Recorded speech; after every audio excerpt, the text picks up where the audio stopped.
Pwede ka sa akin magsumbong. Pero mali lahat ng ginawa mo eh. Ngayon mo ko naiintindihan, kuya.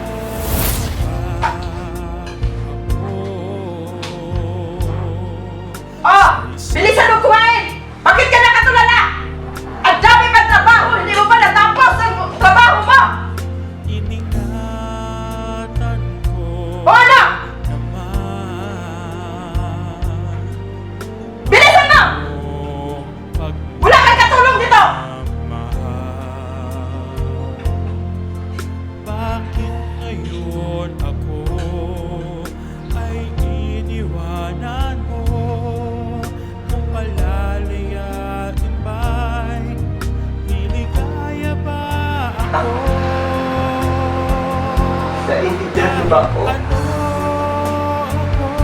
Naiintindihan mo ba yung sakit na nararamdaman ko?